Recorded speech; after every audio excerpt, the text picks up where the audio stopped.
Man to Men is for men like me. I'm Hayden Blake, and I live in Aubrey, Texas with my wife, Allie. I'm a high school teacher and football and baseball coach in Frisco, Texas. I hope you enjoy this episode. This is Man to Men, the premier audio journal for men who live faithfully and lead courageously. I'm Jared Musgrove with you for an in-depth conversation with a courageous leader, and today we're welcoming Dr. Seth Troutt.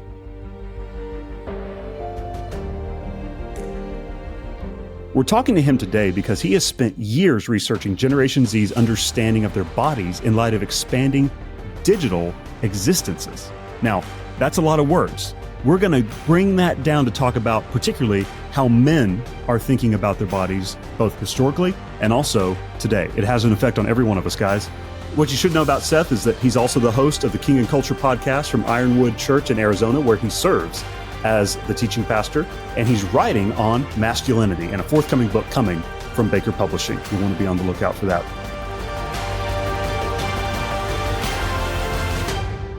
We welcome Seth Troutt to Man to Men. Hey, Jared, thanks for having me. I love the podcast, and I'm excited to be here. I look forward to conversations with you, man. I think you're a thoughtful man, and I'm grateful that you're in this space because I think it's a space a lot of us do not think about as men. But as I said in the intro, it affects all of us in some way. We're going to get into some of that today. I want to ask you first, when did you become attuned to just issues of men understanding their bodies, thinking around that? When did this become something you wanted to research? Well, it first started pinging me when I was researching a lot of the trans stuff that started to really ramp up in not just popularity, but in severity and in breadth and depth. And this idea that someone could have a disassociative relationship with their physical body. And I'd hear, men who transition to presenting as women or vice versa and say, well, I just felt like a girl or I just felt like a boy. And I wanted to go, what does that even mean? How do you know what it feels like to be anybody but you? And how does that develop and where does that come from and where does that go? And especially, where did the idea that my mind supersedes my body come from? Because it's for most of human history, if someone had a mind-body disconnection, you treated the mind, not the body. But it seems like only in the last 20, 30 years, it became increasingly popular, especially in the last 10, to treat the body and not the mind.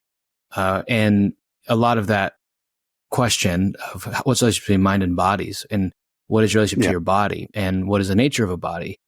And especially growing up in church, I remember hearing about body image issues as a women's issue, right? And you go to the grocery store and in the checkout line, there's like 15 magazines that are mostly promoted to women, how to lose 15 pounds in 5 days, how to lose 15, and it's like celebrity weight loss stories. And it's a pretty feminine issue. And it's not been a secret that like the hypersexualization of women has created a lot of feminine body issues. And so there's the sexualization of the body, especially as it relates to women. But as I started researching for my dissertation, I started to see the trends and the tendencies that body image issues are not really a women's issue thing anymore. And if you think about, like if you went and looked at the elite athletes from 50 years ago, 40 years ago, think about like Muhammad Ali, you find a shirtless picture of him and he just looks like a normal dude who happens to be a supremely good boxer. I mean, he looks like a above average normal dude versus now. Exactly. Now you go and see Hugh Jackman in a film about the Wolverine, you see MMA fighters and they're all just absolutely shredded to pieces. You can see every fiber of every muscle in their body. And you go, so even within elite athletes, the ideal male body image seems to have really shifted the last 50 years.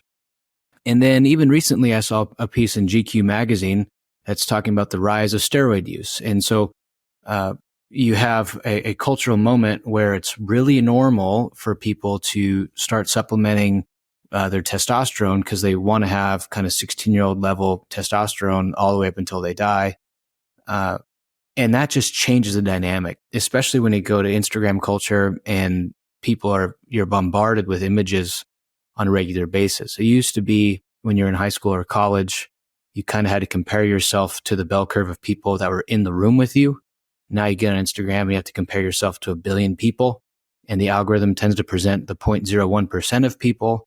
And so our idea of what constitutes a normal male body has really shifted. Even the idea of what it means to be fit, to be healthy, to be in shape has changed the last 50 to 70 years. And so you kind of have this flattening of the bell curve, and you have, on the one hand, an obesity epidemic, and on the other hand, you have a steroid epidemic. And so rather than there being like the hyper fit or hyper obese people on the end, there's a lot more people who are unhealthy and a lot more people who are clinically obsessed with body image. And so even the data on like muscle dysmorphia, which is how male body dysmorphia tends to present, it's that it's as common in men as it is in women, people wishing their bodies was different. And that was not the case 50 years ago. That was not the case 30 years ago. The digital technology and the amount of images we're presented to growing up, people tend to get their sex ed through pornography in middle school and high school. And so non-real experience of sexuality, of bodies, it just changes our assumptions of what it looks like to be a manly man or be a fit man or be a healthy man. And so people have this really good instinct. I want to be healthy. I want to care for my body. God made my body. But the assumptions of what that will look like are really shaped by steroids, pornography, hypersexualization, Instagram, fitness culture.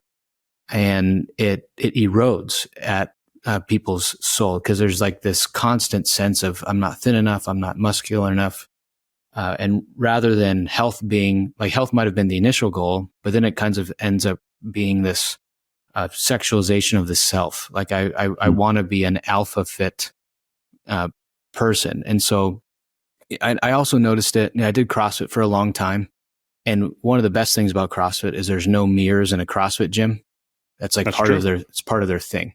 Then I joined a regular gym for lower back and being in my 30s reasons.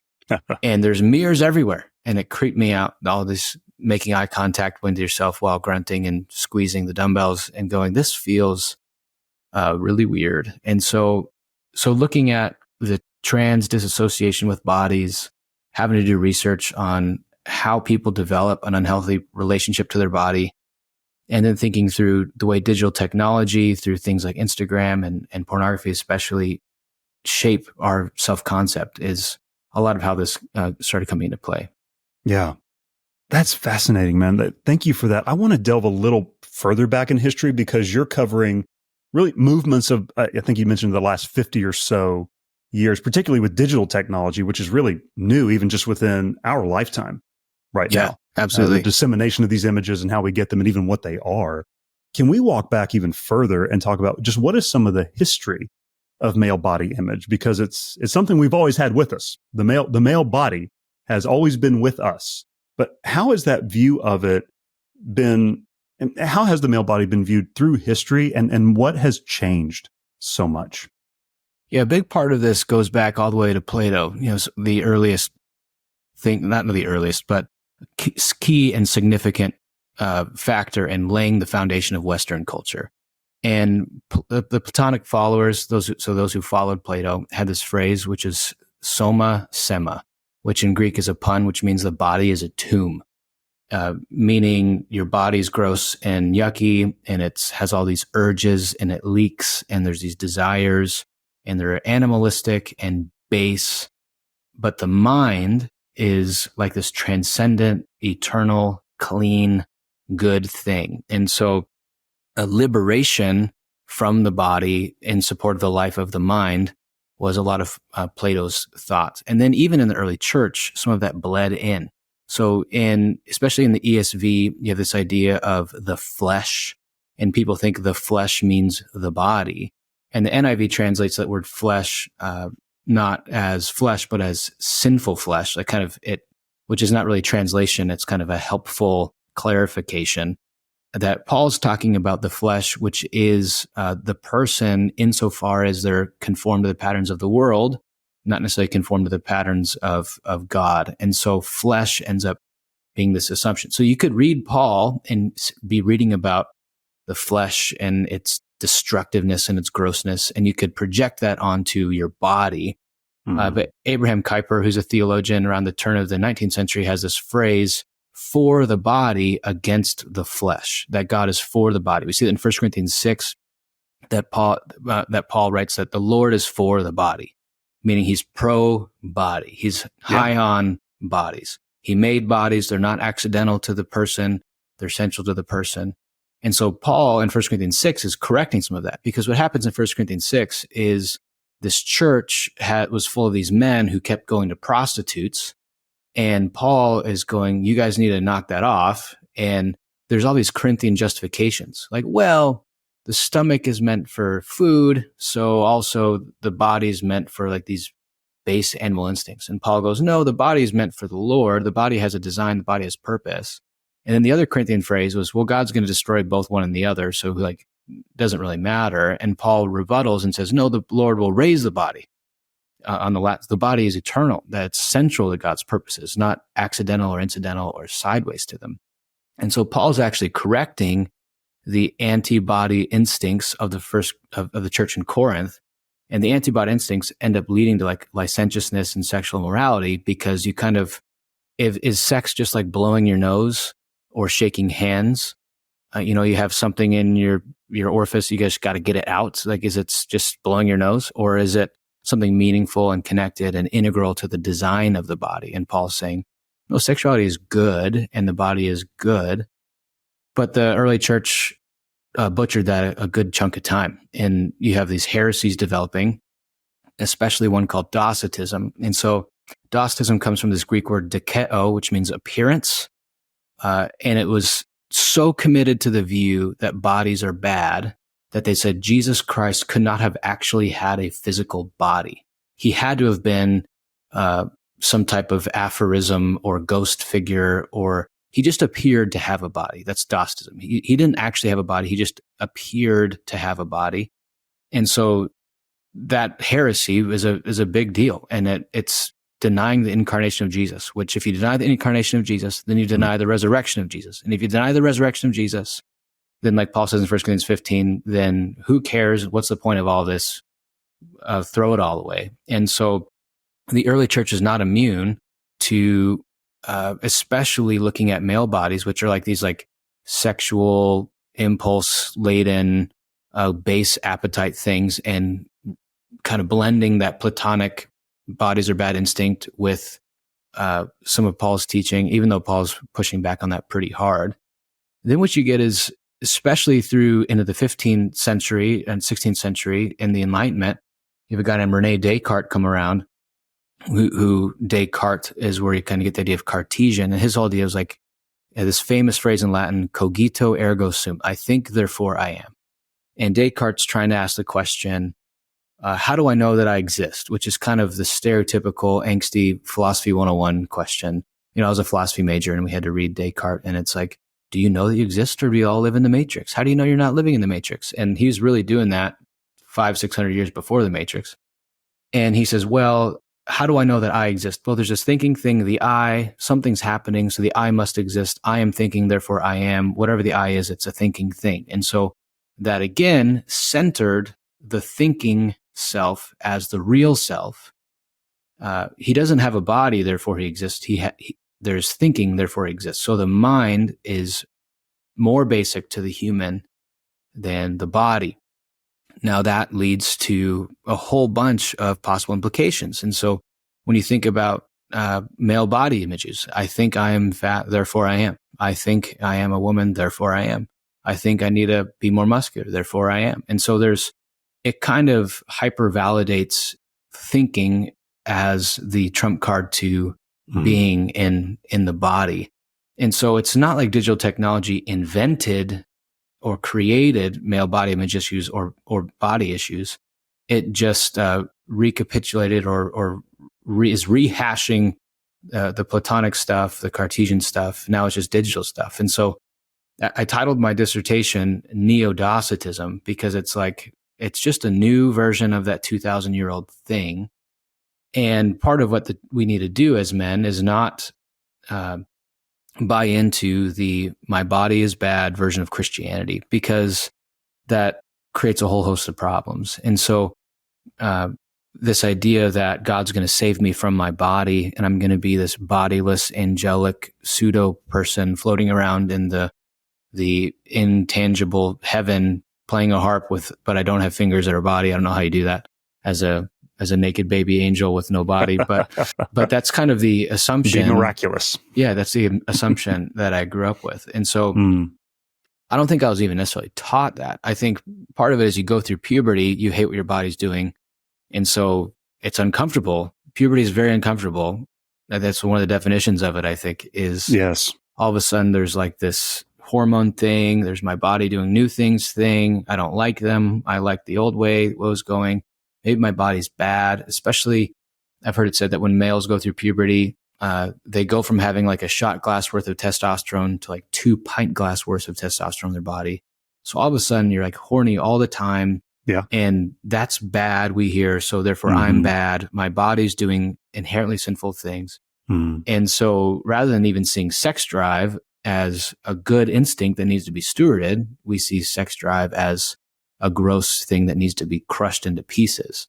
And so it's very easy when you go through puberty and you hear a message about heaven and you think, well, my body's nasty and bad and I can't wait to not have to do this. I remember telling a small group leader when I was in high school, saying no to temptation stinks. I'm just praying that I'll not be tempted anymore. And he said, that's a good thing to pray, but good luck with that.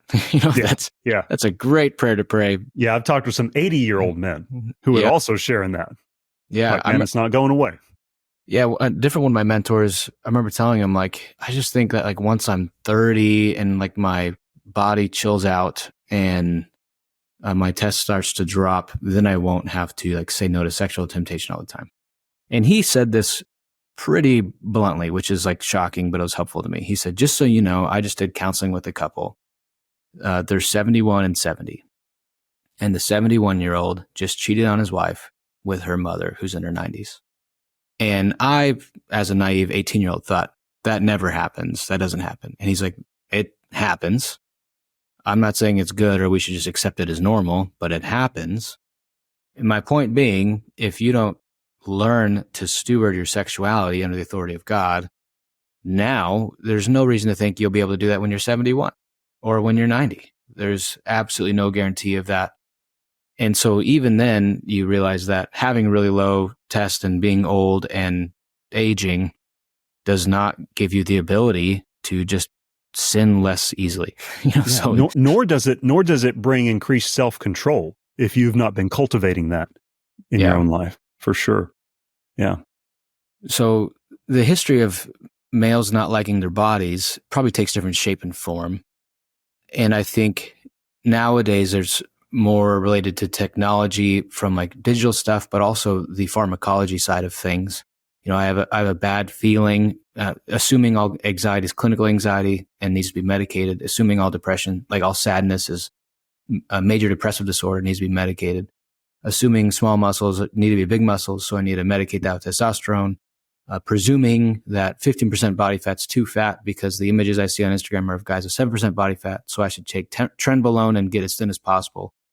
The rise of Ozempic and things like that, which can be really good for people who like clinically need to lose weight because of their knees and their cardiovascular situation. I'm aware of a lot of people who have healthy body compositions, but they want to take those drugs so they can look like fitness models all the time. And when insurance companies pay for it, why not? That's the presumption. Right. So it's harder than ever to just be a generally healthy, normal looking guy and assume you're generally healthy, normal looking guy. Now, if you're a generally healthy, normal looking guy, you think, well, I don't look like those guys, so I'm a beta male.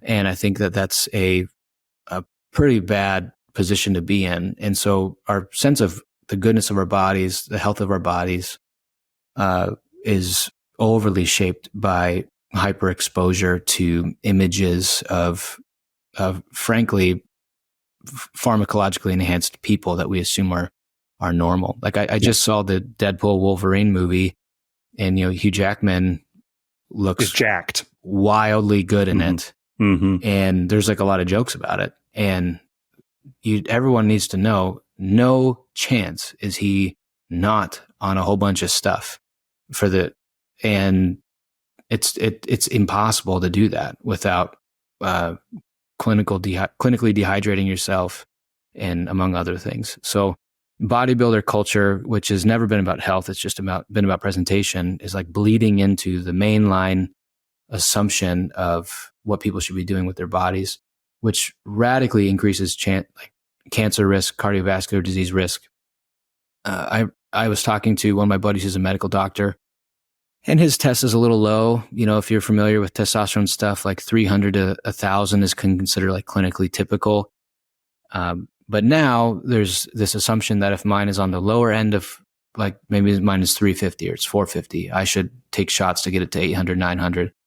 And I asked my buddy's medical doctor in his 40s, and I said, are you doing that? Why or why not? And he said, I would never give someone something to raise their testosterone who's not below 300, because when it's below 300, you have other clinical risks like cardiovascular inflammation and things like that. Right. And he said this phrase, which really stuck with me: the same testosterone that grows muscles grows tumors.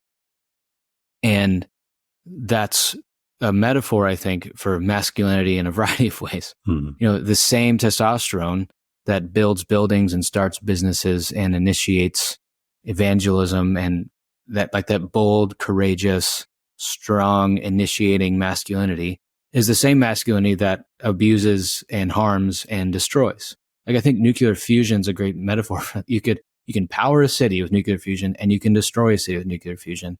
I think it's the same for testosterone. Your risk of various cancers go way up, and giving yourself cancer so you can look better in the mirror, or exposing yourself to higher cancer risk so you can look better in the mirror, I think violates the sixth commandment: thou shalt not kill, or at least thou shalt not murder. That you're really dabbling with self-destructive behavior for the sake of vanity and self-sexualization, and it's not without risk. And so I think people should be really slow and be very aware of who you're comparing yourself to, and probably should take cues from your medical doctor on how healthy you are, not from your mirror on how healthy you are. Yeah. And speaking of images, man, it occurred to me as I was researching this topic and even looking at some of your own articles, so many of them throw up an image, on the article banner or whatever. I think almost 90% of them is some form of the David statue. Yeah.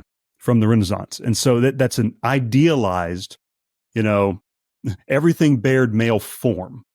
So where is this idea of the male image? Because I could look at that and I could be looking at that and saying, like, well, I don't look like that either as a man. Does that mean I'm not a man? So is this historic for us, just given those images? How are we to process the image of the male body through history in a healthy way?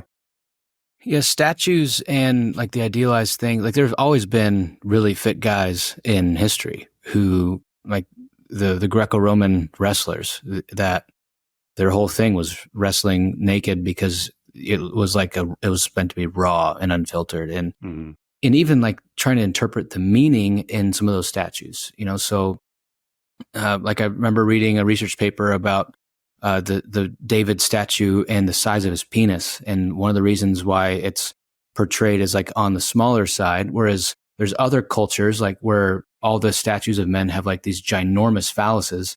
But the David looks like on the smaller side, that like the Greeks understood like male sexual desire as bad. And so that most of their portrayals of male genitals are that they're small, like signaling a lower sex drive because that's holier. Whereas like, or this is not what controls this man. Yeah, he's not. Yeah, his main thing is not his penis. It's something else. Whereas if you look at like other native cultures, it's like portrayed in movies as a joke. These are these statues where like some guy has like a penis as big as his leg, and they're like worshiping sexuality and saying sexuality is everything, and and this person's sexuality is the main thing about them. Whereas in Greek culture, it's different. And so there's not really ever been a portrayal of the male body that's not free of interpretation. Like we have a culture now of like anatomy textbooks that are just trying to describe what's going on. but there's always kind of been worldview assumptions that go into the portrayal of the male body. And the capacity of self-comparison is pretty significant. And so even when the David statue is being made, the ideal male body at that time was still like generally what we'd consider on the thicker side, because that was evidence of luxury. So if you were a little fat and had pale skin, that meant you were wealthy because you could eat whatever you wanted and you didn't have to work out in the fields. Whereas now we see the ideal male body as like tanned and jacked, because that meant you're wealthy because you have time to work on this stuff and you have time to go to the beach. And so understanding what different things of different bodies signal to culture is a big part of it. So probably the David body was a body image that people assumed workers and lower class citizens would have because they were in the fields working all day. Whereas, other people in society who were the lords and the masters, they were served. And so having a bunch of muscle tone was assumed to be lower class. And it was for entertainment, right? So like the gladiators in Greco-Roman culture, they were entertainers, and they were slaves and they didn't have rights. And so we look at the gladiators and see, like, we assume there's like this idealized masculine thing, whereas they were slaves with no rights who were dying for entertainment. So the depiction of the male body, even then, was loaded with metaphor, loaded with worldview assumptions, like ours is today. Nowadays, if someone made a statue like that, the David statue, you'd assume it was like a sexual thing, whereas then it was more like, look what the workers look like who don't get to sit around all day. So there's assumptions there. Yeah. What philosophically changed in that time about just the view of the body in general? Around the time of the David statue? Yeah, where that would be viewed differently then, whereas now I think we would struggle walking into a museum and seeing that and thinking, that's pornographic, either a statue of a man or a woman. What has changed in our view of the body in that way, in that time? Yeah, there's a lot of streams that affect some of that. And even you think about some of the other, like the paintings of like the Creation of Adam painting, where you kind of have a shirtless God reaching out and touching a creation of Adam. I mean, and touching Adam and Adam's, and that's like in a church, right? If we put that like that painting in one of our churches, people would lose their minds. And some of that was the artist just appreciated the body without having to necessarily sexualize the body. And I don't think people looked at those paintings and thought this is pornographic. They looked at this and go like, there's an appreciation for beauty. Whereas nowadays, the post Hugh Hefner culture, the human body's immediately sexualized.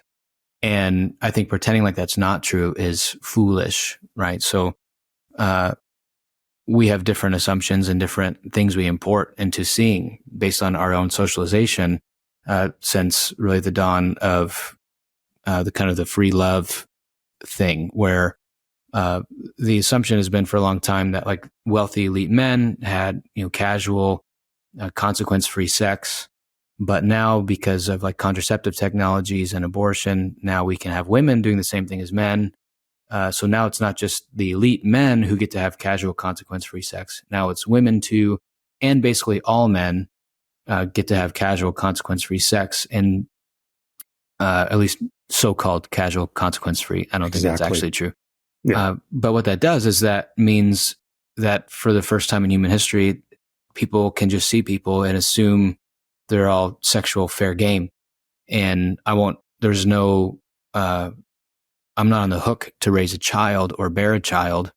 And so that creates a plausibility structure, a situation wherein anybody could have sex with anybody, not just elite men who have the wealthy means to provide for 100 kids, and not, it doesn't even have to be a brothel situation where, if the women get pregnant, they'll just kind of have an elite, some type of brutal abortion, or they'll birth the child and he'll be raised as a slave, or she'll be raised as a future brothel worker, rather than just sexualizing prostitutes and women who are in brothels. Now there's an assumption that because there's no child to be raised, everyone can treat everyone like they're a prostitute all the time, except for an exchange of goods and services for money. It's an exchange of goods and services for like dinner.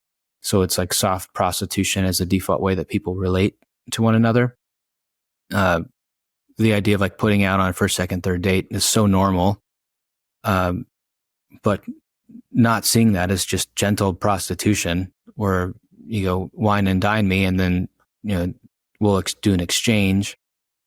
It creates a culture where the human body is sexualized because everyone's a possible sexual partner. That's right. Every body becomes a sexual body now in our view. Yeah.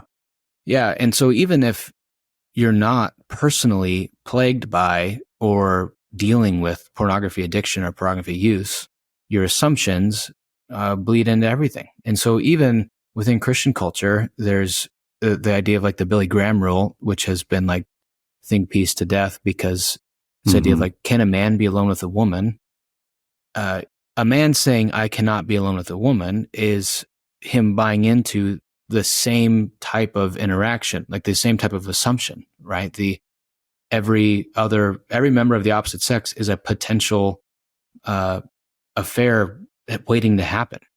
And so we lose out on what Paul talks about in his exhortation of the church, which is men ought to relate to women as sisters in all purity. And it's wildly different now in a hypersexualized culture that if you asked a man, how do you relate to all women? Most men relate to all women as potential sexual partners.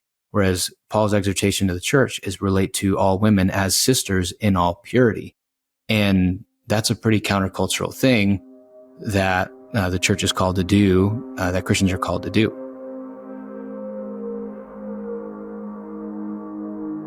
When a man opens the Bible in a public ministry of God's Word, then he must be able to do so with convictional clarity.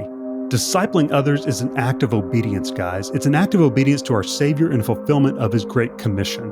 And a biblically faithful teacher must be thoroughly equipped for this good work. That's why the Master of Divinity degree at the Southern Baptist Theological Seminary provides 21 credit hours of comprehensive training in each of the ministry areas that you need most to faithfully handle the Scriptures. That's biblical studies, theological studies, practical studies, and even specialized electives to prepare you to do a ministry of the Word that is effective and faithful. The Southern Seminary faculty, with their expertise in God's Word and their experience in public ministry, are there to equip you with the convictional clarity you need for a lifetime of faithfulness. You can visit sbts.edu/byx to take your next step toward a Master of Divinity degree that is trusted for truth. You can also find links in the show notes. Men, if you're listening to this audio journal, then I know you take your faith seriously. But I want to ask, do you take your role of equipping the next generation of Christians seriously? Friend of the show and our sponsor, Lifeway, offers 3 national camps that do just this. Fuge, Student Life, and CentriKid. They are looking for young men who are serious about their faith and ready to work camp next summer. It's never too early to check it out. I've personally seen how the ministry that happens at camp can spark revival in the hearts of students, schools, and entire cities. Do you feel called to serve the church, get paid, find lifelong friendships, and have a lot of fun doing it? Then Lifeway camps are for you, guys. Let Working Camp be the place where you can serve next summer and also grow into the strong leader that God has equipped you to be. For more information, you can check out the links that are found in our show notes. Man-to-Man listeners are men of vision. And if you're driven by a God-sized vision for ministry that's waiting to be realized, but you find yourself restrained by limited funding or the need for more dedicated time, friend of the show and sponsor Reliant Mission is ready to help you make that vision possible. Reliant equips support-based workers with the tools that they need, including expert training and coaching in fundraising. This training ensures that you can secure the funding required to dedicate yourself entirely to your God-given mission. Whether you're initiating a new project, joining an existing mission, or taking your ministry global, Reliant helps you secure the resources needed to turn your vision into reality. Visit reliant.org/partner, that's RELIANT.org/partner, to see how they can help your ministry visions come to life.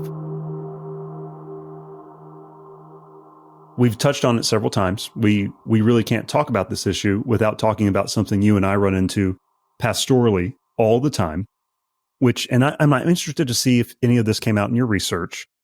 What is the effect of massive pornography use, and in many cases, addiction or just habits? How do those add to this issue of not seeing the body correctly? And you may have touched on this already, but what did you find in your research? What have you seen pastorally in that sense? One of the things pornography does is it tends to, with Christian men in particular, it tends to create incredible shame, self-contempt, and it serves as like a neutering to their participation in the mission of God. That there's this self-loathing, contempt thing that happens, that for some men, watching porn functions like cutting. There's a numbness, a low-grade sadness, a disdain for the grind of life, unprocessed trauma and loss. And like a teenage girl might cut or a teenage boy might cut in order to feel, to serve a sense of control. Some men turn to pornography like cutting as a way of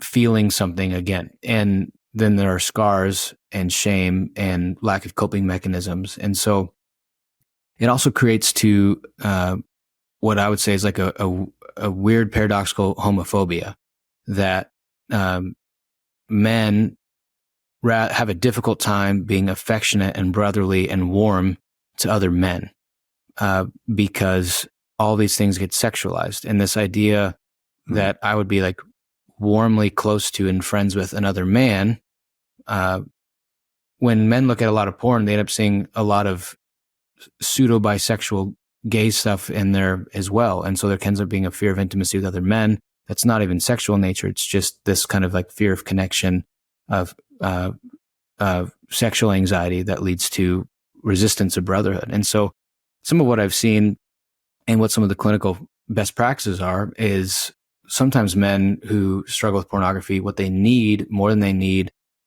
to work on their sexual assumptions is they just lack warm, meaningful male companionship, that you're looking for intimacy, transcendence, connection, meaning. And a lot of those things are not found even in a wife. They're found in fraternity, literally, like the males shoulder to shoulder, like the bonding that happens in the trench in war, the brotherhood that helps you see a purpose beyond yourself, and that, if I trip, there's a brother there to pull me up. And so a lot of the men I've seen who have had issues with pornography historically, one of the main things that's led them to get in a healthier place with that has been fraternity, broadly understood, whether that's in a literal fraternity on a college campus, or in a men's group at a church, or in a CrossFit class where people are asking each other about their marriages and their financial situation afterwards. And so that the pornography assumption, or the assumption that people are exposed to pornography from a young age, inherently creates a situation where men have to resist the consumption of women and the idea of yourself as being something to be consumed. So the commodification of people is part of the problem, that men will view themselves as a commodity. We're going, and it's because if women are a commodity, and I'm a commodity, then I have to increase my income, make myself like my sexual market value, increase it. I need to become something that women want to consume so that I can then consume them. And so it ends up being this like shame cycle where men go, I'm not tall enough. I don't make enough money. I'm not fit enough. I'm not like the guys on Instagram. So who would date me? And I just read a study recently that said 45% of men ages like 17 to 26 had never once asked out a woman for like anxiety, fear related issues. And I think some of that is when you view yourself as a sexual commodity, that if a woman's going to want to have sex with me, then I need to have all my 17 ducks in a row. Then you go like, well, until I get my income to X, and until I get my bench press to X, and until I get the car I drive to X, I'm not really worth trading sex for. And Yeah. so you want to Mhm. consume women, but you don't have the buying power because you're still a loser in your mind. So you just don't ask women out. That's the idea. And so it's not just that men commodify and consume women. It's that they then project that same exchange of goods and services onto themselves. And that's where I think you get the whole like incel culture. You get like the red pill kind of reactionaries, people talking about sexual market value and the way that it's dehumanizing to women. And I think women are the primary absorbers here of porn culture and the suffering. But it's not as though women are the only victims here.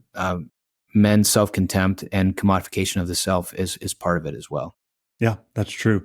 So we are veering into something that I've heard you teach on often, and it's in your writing, and you've even got something coming from Baker on this, just general masculinity, Seth. And I know in your teaching, you use something called the masculinity pyramid. Would you walk us through that just conversationally, what you use when you talk to men about masculinity, particularly your masculinity pyramid? Yeah, well, I think masculinity, the question of it is really important. And the question of what's the starting point? Where do you start in clarifying this is a big deal. And that's where my approach, I think, is different than other approaches I've seen, that there's really kind of two big schools of thought. One, where you start talking about masculinity, especially as in its opposition to femininity. And you start with how are men and women different. The other one is you start with masculinity as a presumption that it's this kind of toxic patriarchal thing. And so you start with androgyny or genderlessness. The author, Mary Harrington, in her book, Feminism Against Progress, calls it the meat Lego, the genderless meat Lego. And you start there. And so then you go to sociology and you go, how did sociology convince men that masculinity was a thing and it's all bad? So one like begins emphasizing difference. One begins by emphasizing sameness. Both of them are rooted in sociology or in difference. Whereas I got asked to teach on this maybe a year and a half ago, which is where I kind of built my model. Someone said, can you come do a talk on why Andrew Tate stinks? And I said, I would love to do that. So there's a church in our neighborhood, or a church probably 30 minutes from here that's right by Arizona State University. And they have a ton of college students. And they're like, all these college students think Andrew Tate is pretty dope. Can you come pound that out of them? I said, I would love to do that. And so I started thinking, and so I started thinking about what is a man? And the first place I went to is this kind of hierarchy of questions. Philosophically call this like ontological, like nature of being. What is a man? And the most important thing, so there's really four questions. How is man different than God? And that's the first one. Second one is how is man different than animal? Third one is how is man different than boy? And the fourth one is how is man different than woman? And I like those four questions in that order, and I'll explain why. So the most important thing for man to understand is that he's not God, that he is a creature, not a creator, that he is under authority, that he's not the supreme authority, that he's not the King of Kings or Lord of Lords, that he's not here to define existence for himself, that he is finite, limited, bound, located, and that's by design, that to see ourselves as creatures made by God with purpose, that we have designers, that we have a designer, the Holy Trinity, and we have a purpose and a meaning, and it's not ours to decide, but perhaps to discover and then to submit to. And so when you really understand that I'm a creature, the primary virtue, so these four questions I think lead to four virtues. Then like my foundation here, the foundation of the pyramid is man is not God, therefore he must be humble. Humble literally means low to the ground. It's self-aware, it's living in reality. And so before I even begin to talk about what is masculinity, masculinity is not divinity. I'm not God. I'm a man. I'm made. I'm creature. And I have to begin there. That's the foundation. If you don't get the creature-creator divide, you cannot possibly understand masculinity. And even along those lines, I think that biblical masculinity is masculinity. It's not biblical masculinity. Like it's like God's story, God's word is telling us the truth about what men are. It's not a take, it's the take. And so I don't really want to call my model biblical masculinity. I want to call it masculinity because I think the Bible tells us the truth. It's not just a perspective. And so man's not God, therefore he should be humble. Next question is, how's man different than animal? Because obviously we're not like all the other creatures. We are creatures, but we're different than the other creatures. So how is man different than animal? Animals are governed by instinct. They're non-moral creatures. They don't have moral vision. They don't really have a sense of purpose. They can't self-reflect. And the capacity for like animals to like have discipline is not there, because discipline is really rightly ordering your priorities and your desires. It's ranking your things in terms of importance. What's most important? What's less important? And I'm going to let what's more important trump what's less important, right? So I want to run a 7-minute mile. Therefore, I will do the thing that's hard and I don't want to do, and I'll make it happen. It's called discipline. And so discipline is about development. And so Jocko Willink has this whole framework, discipline equals freedom, that I think is helpful financially, physically, sexually, spiritually. You can look at discipline in a broad variety of ways. But the big idea is that man is not animal. Therefore, discipline is going to be a big part of what it means for him to live into his purposes.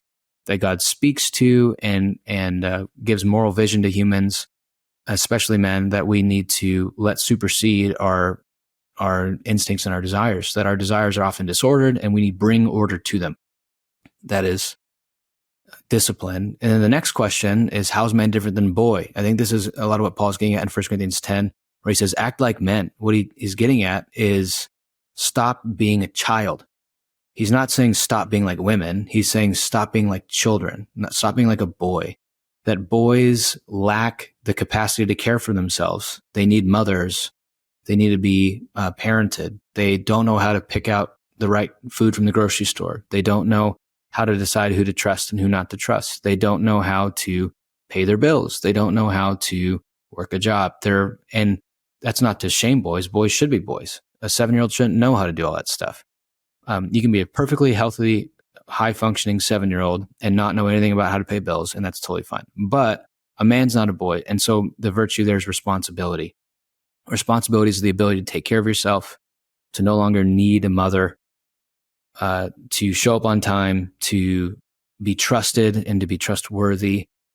And especially as that responsibility develops, I develop the capacity to take responsibility for other people who maybe lack responsibility. So this is, you get the concept of like neighbor love, the ability that I've developed enough margin in my life that when I see someone struggling, I have the ability to move into and care for not just myself, but for other people. And so there's responsibility there. And the fourth one, which is now the typical question, I like it being fourth because it's, when Adam first sees Eve, he says, bone of my bone, flesh of my flesh. And there is like an emphasis on sameness and similarity. And I think, and especially in conversations about gender, overemphasizing difference leads to like a misogyny or a sexism. Overemphasizing sameness leads to like an androgyny and this belief that the fact that God made people male and female is like a design flaw. But he didn't. And so this is where I get the idea of how's man different than woman. And the virtue here is going to be chivalry. And here's how I define chivalry. It's strength that honors. That men on average have 15 to 20% more, or 15 to 20 times, not percent, times more testosterone than women. And what testosterone does is really two things. It makes you strong and aggressive. And aggression is usually a negative term unless you're competing, like you go to a sports game and the cheerleaders are saying, be aggressive, be aggressive. And it's like, there's a presumption that aggression is good. Yeah. In the right context and it's where we want to see aggression. Yeah. Yeah. A non-aggressive basketball player is called didn't make the team. That's what it means. And so we have a category for appropriate aggression. Obviously there's inappropriate aggression that leads to abuse, but the absence of aggression leads to abdication, like no initiative taking at all. And I just know that in my church, I see more people in counseling who have dads who are abdicating than dads who are abusing. That's not to say that abuse is not a huge problem. It is. But that gets a lot of press and a lot of play and a lot of discussion. And increasingly in the last really in the last decade, there's been more and more data, more and more discussion about the abdicating father and the absence of fathers. And so I want to argue that chivalry is rightly ordered aggression, rightly ordered strength. 1 Peter 3:7 talks about men as the need to show honor to the woman who is the weaker vessel. And I don't think that's emotionally weaker. I don't think that's mentally weaker. I think that's literally the vessel, the body is weaker. And so physical strength leads to a lot of differences in even how men and women communicate. Like because men and women are because women are weaker, they tend to contextualize more, use more words, great explanations, whereas male presence tends to be more authoritative and demanding just by virtue of size and less feelings of vulnerability. And so even some of the stereotypes around men are abusers and women are gossipers are rooted in body differences. Right. You have to talk more when your body doesn't get you what you want.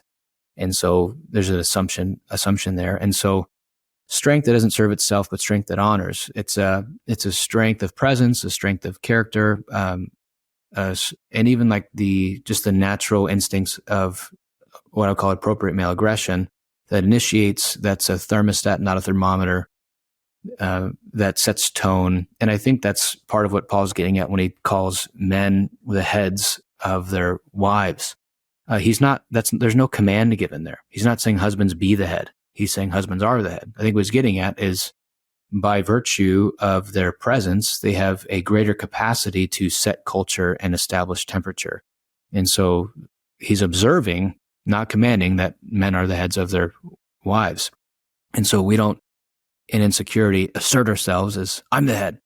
Because what that actually does is that creates an insecure culture where people are vying for power. And that's not what Paul's getting at there. He's saying he's just observing the disproportionate responsibility men have as culture makers in the home and in society.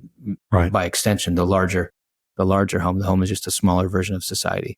Mm-hmm. So chivalry is strength that chooses to honor. And I think that's where rightly ordered aggression. So you think about like an Andrew Tate guy who's like unordered, disordered aggression. It's aggression without humility. It's an aggression without responsibility. It's an aggression with some discipline, because part of his message is don't be a loser, don't smoke weed, get out of your mom's house. And so he kind of gets aggression. He kind of gets discipline. It's a confused aggression for sure. Yeah. Mixed messages all the way around. Absolutely. And I think that's why the pyramid building on itself, once you get to a man who's humble and is disciplined and is caring and carrying responsibility for himself and for others, like in Paul's exhortation to the qualification of an elder, he says, if a man can't manage his household, how can he care for the church of God? So Paul even sees leadership as about caring. And so if you get someone who's managing or taking responsibility through care, someone who's disciplining their desires, ordering them with vision, and someone who's submitting to God, now all of a sudden that aggressive person is a huge asset and you're thankful he's around. And that's rightly ordered aggression or chivalry. And so I think those four things help kind of build a framework out for men that you're not God, so be humble. You're not an animal, so have discipline. You're not a boy, so be responsible. Mm-hmm. And you're not a woman, so be chivalrous. And I found that as a helpful tool for myself. My son's 4 and he can memorize 4 words, so it's actionable. It works. And I think if you're not sure how to begin the conversation about masculinity, it's not divinity, it's not animalism, and it's not childishness, and it's not femininity, it's masculinity. And so I've appreciated the framework. It's helped me, and I hope it helps other people as well. Yeah. To wrap up our conversation of the body and get to our Everywhere Every Day segment, Seth, one last question. How does a man's stewardship of his body help in his attaining this vision of masculinity that you just articulated? Yeah, when you begin with the assumption that my body is a temple, and given Genesis 3, the world is broken and dynamic, then like any container of anything, it needs upkeep, it needs care. And that's not even, I think, a fall dynamic, that when God put Adam in the garden, he had to eat to maintain his life. Like you had to take in energy to do energy, like that you had to do stuff. Mm-hmm. And so God designed the body to need maintenance in Genesis 1 and 2. And then that just becomes wildly more necessary in Genesis 3, because now the body's decaying. It's not just expending energy. So Adam had to eat, and then after Genesis 3, he had to eat, and maybe he had to stretch, which maybe there's an assumption there that, like, I think about caring for your body as lengthening your life, lengthening your capacity to function and minister in God's world. And there's a lot of studies that demonstrate that being physically fit affects your capacity to think, to relate, to connect, to endure in whatever the task is God's put before you. That giving your body the fuel it needs to function well helps you think and write and do business and engage, and basically preventing disease. Part of the definition of disease is like you're not able to function at capacity. And so if you're able to stave off disease that you have control over so you can have more capacity, that's great. A lot of times you get cancer and it's absolutely not your fault. Sometimes you might get cancer and it's because you smoked a pack a day for the last 20 years and it kind of is your fault. And now you have to go to cancer treatment, and now you have to be on it literally takes time out of your mission in life. Capacity. Yeah. You're spending time going to doctor's visits instead of counseling and meeting or closing deals or investing in your kids. You're missing sports games and so if you have the chance to not diminish your capacity through eating well, exercising well, sleeping well, I think you ought to take it. It's a stewardship issue. Like, do you think about the parable of the talents? God expects a return on his investment. That's like the whole idea, that he's invested into us with capacity. He's given different levels of investment to different ones of us. But if he's given you 5 or 10 or 1, he expects return on that. And so I want to steward myself in such a way that I am maximizing God's investment into me. In addition, like I think about playing with my grandkids, and will I be able to do that? And that's one of the reasons why I think taking vanity things like steroids, when I think about my definition of health, is the ability to do stuff as I age, the ability to play as I age. Like my grandmother's 91 and she can lift my 4-year-old son over her head and get on the ground and play with him.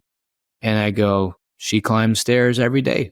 She's chosen and I don't think everyone can assume that that'll happen if they make good choices. No, it sounds like you got some good genes in there, though. 91 is pretty wild. Mm-hmm. But I go I would like to be able to do that.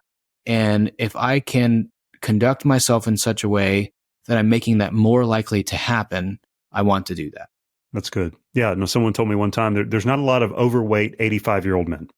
Yeah, there is not. And you increase risk of cardiovascular disease, of Alzheimer's, of atherosclerosis, of cancers, as you make unhealthy choices. And part of what you get, especially like in the Westminster Confession interpretation of the Sixth Commandment, is that careful studies lead into the healthy flourishing of the body is required. And there's a verse in Deuteronomy where it talks about if a man goes out to chop wood and the head of his axe flies off and kills someone, so it's accidental killing. It uses the word there for murder, meaning that person could have tightened the head of his axe and they chose to be lazy or neglectful, and that led to like a manslaughter situation. That a lot of American men are engaging in active self-manslaughter.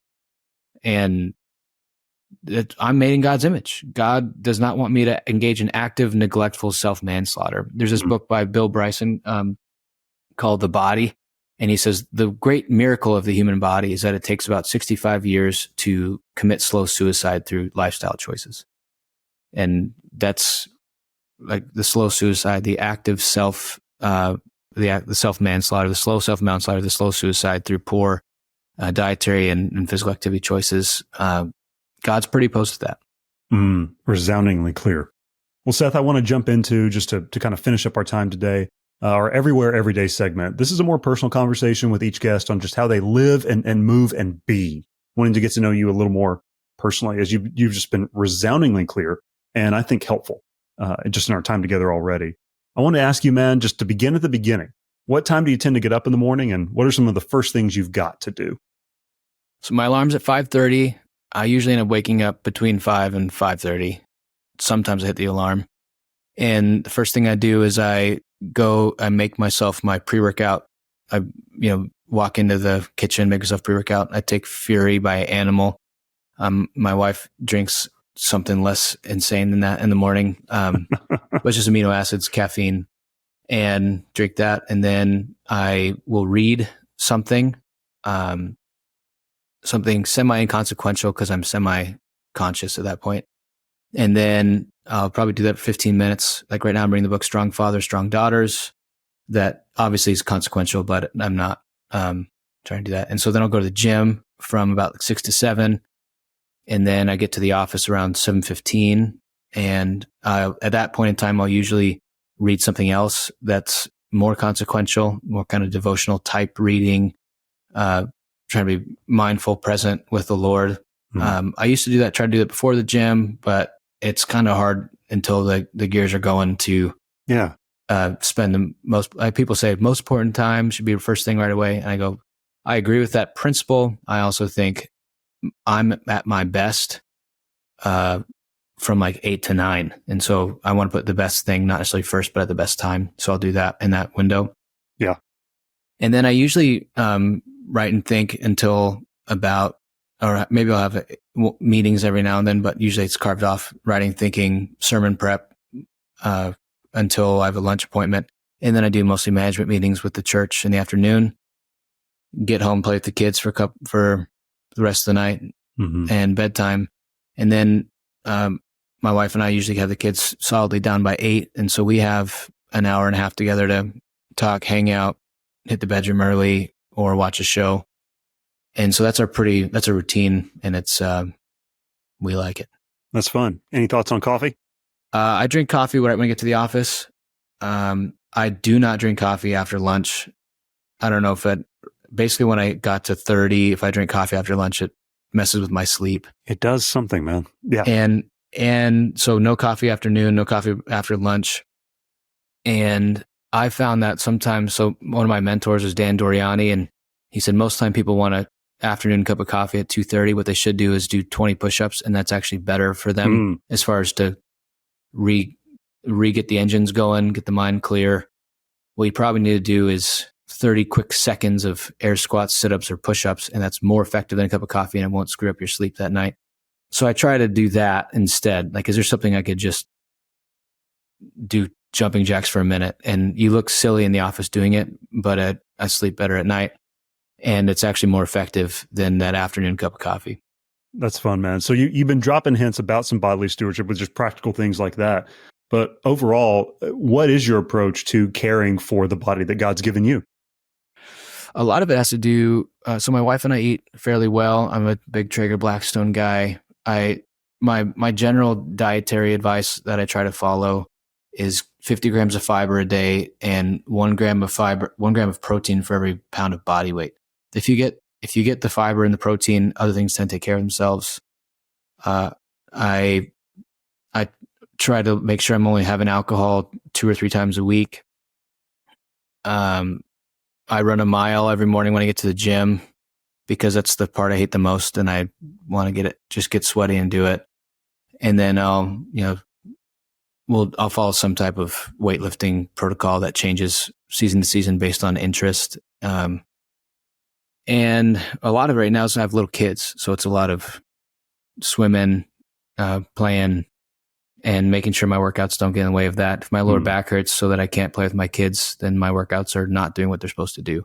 Yeah. And if my dietary regimen is so anal that I can't have pizza with my kids, then I'm missing the mark. I'm doing it wrong. And if I can't have a cocktail with my wife on date night because I'm trying to get my body fat down, that's pretty dumb. So there are other great reasons not to have a cocktail with your wife on date night. Body fat, I think, is a dumb one. So that's my general approach. And good navigation. Yeah, well, I appreciate that. How do you care for your soul? My soul. So I'm fortunate to have a really healthy workplace. There's pastors in the office that it is fraternal, and I do resonate with that. What a gift! It is a gift. Not every pastor gets that, and not every certainly not every man gets that. And so we do soul care. We have lunches where we drill in each other's heart, mind, soul. I also have a pretty great group of friends that I'll do the gym with. I have a Monday routine. There's a guy I squat with on Mondays, and marriage, family, finance, sexuality, time with Jesus. We talk. Another couple of guys that I rotate through hitting the gym with. It's good talk time. Nothing beats slow prayerful reading of the Gospels.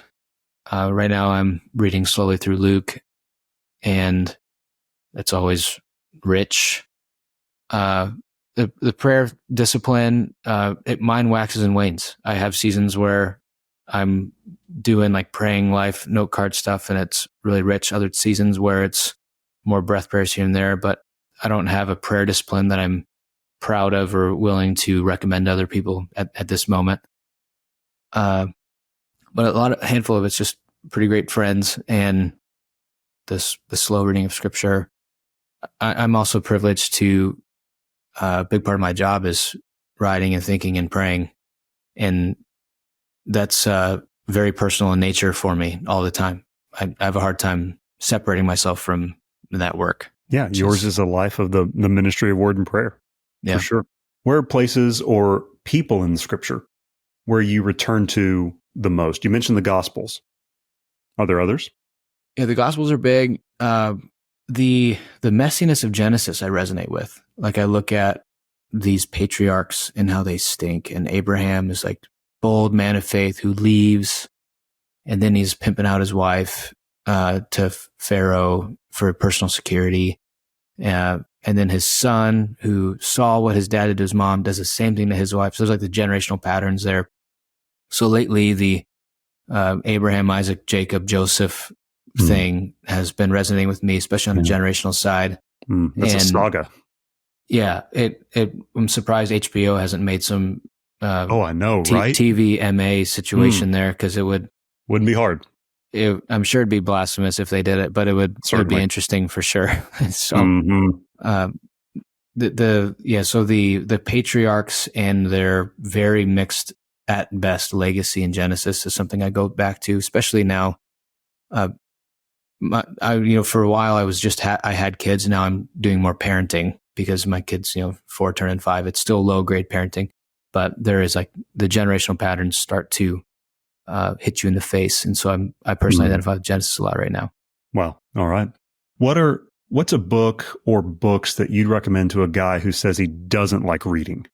So I would recommend they pick up C.S. Lewis, the Narnia stuff, because there's a lot of bang for your buck on every page, those stories.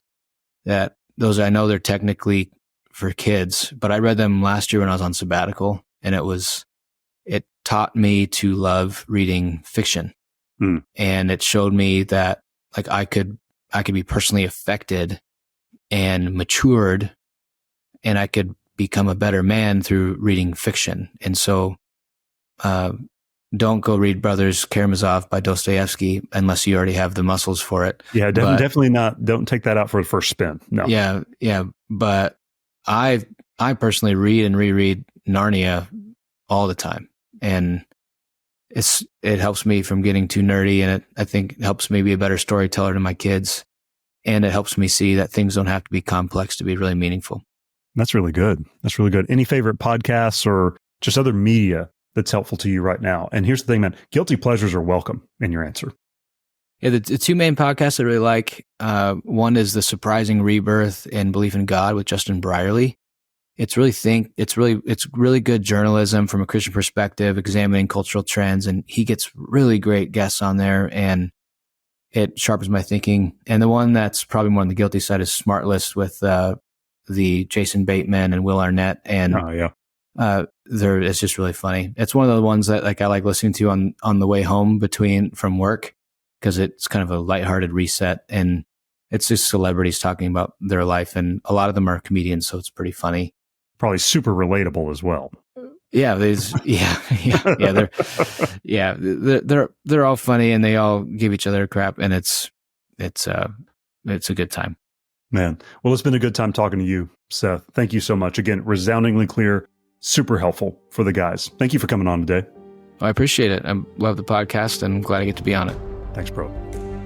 Man to Men is powered by Beta Upsilon Chi, the nation's largest Christian fraternity. We're commonly referred to as Bucks.